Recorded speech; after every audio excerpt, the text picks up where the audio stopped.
welcome back. So last week Joe and I was looking at the food parcel and we was looking at different ideas that we could make out of that food parcel. So this week Joe's just going to give us a quick demo of something that might arrive in a food parcel that you could do together with your children to just put together a really quick, easy dessert for the children. So what have we got here, Joe, today? Hi, right, okay, so in the food parcel we know that comes with tin fruit. So we've got a tin of pears, you could use anything, peaches, mixture of things, I think, or apples, or even the pie filling, anything you want to do. I've also noticed in some food parcels, and also as well, if you go late on, these things like the croissants are reduced, so they're really good for supper when they're reduced for the children, but also then they go stale really quickly, so it's a waste. So thinking about the food waste and the environment and everything else, I was thinking about something else.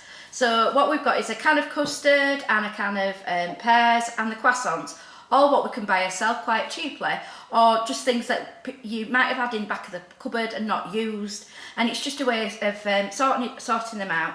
And another way is to get the kids doing it. So the idea is it's a croissant, it can be a pan of chocolat, or it could be custard swirl or a cinnamon swirl, it doesn't matter, but anything which is a bit stale, a bit past it. You can do it up to, I would say, 5 or 6 days after its sell-by date, something like that. And you can do it any other way. You could do it this in any way. You could reheat them in the oven, croissants and Danish pastries, as easy as you want. But this is just really simple, really easy. So you can see that I cut the croissant with scissors, so kids can do it. And you don't have to worry about having knives and things. And then also your pears. So I've just layered evenly the croissants, the pears, and you just do that. And then if you have got the oven on, it'll work as well in the oven, but it works as well in the microwave if you're not putting the oven on, you just want a quick tea.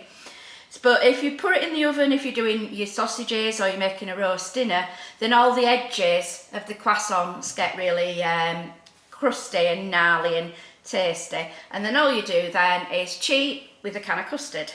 Ah, right. And that's it. And the other thing with a can of custard, what you can do, so you could just bake that as well, right, in the oven like that. Perhaps put some cinnamon or some oats on top if you want to. But if you do that, then it's kind of a custardy bread and butter pudding, but you haven't got any waste, you're not throwing your croissants away, and it's a tasty tea. So when my kids were little, I used to do similar, and we used to have party teas, and you could ask them what they wanted, and they always wanted jam sandwiches.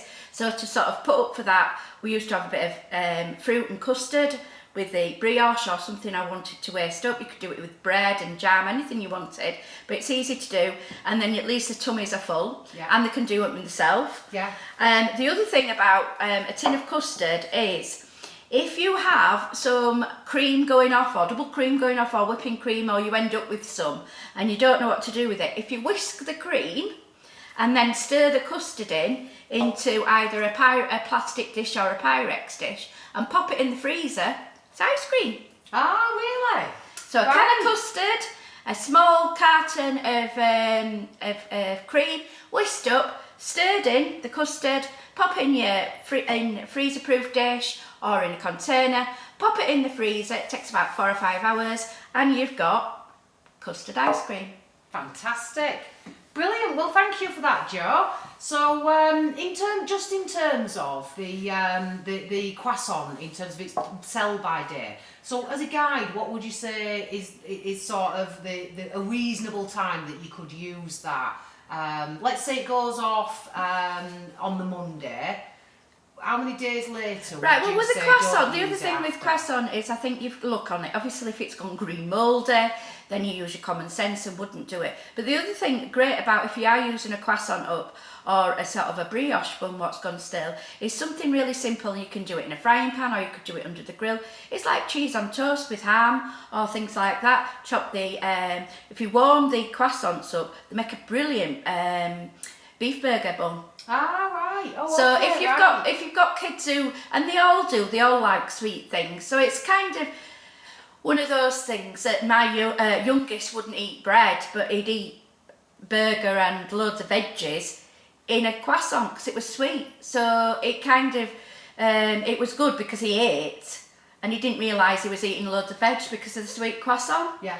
So the croissants, anything like that, you can use it so that I've even used croissants, what we're going off, just warms them slightly in the oven, cut them down the middle so they're like a hot dog bun. Yeah. Put a hot dog down and leftover chilli from the night before, but it's not big enough to do anything with. You can make croissant chilli dogs. Brilliant. Brilliant. So don't throw the croissants away. You know, the sell by date is a guide on something like that. So, you know, use it and use it up and try and come up with something creative. But you've certainly there got a really nice dessert that you can get the children helping you with, and it's really straightforward. So thank you for that, Jo. You're welcome. We'll see you next week. Thank you.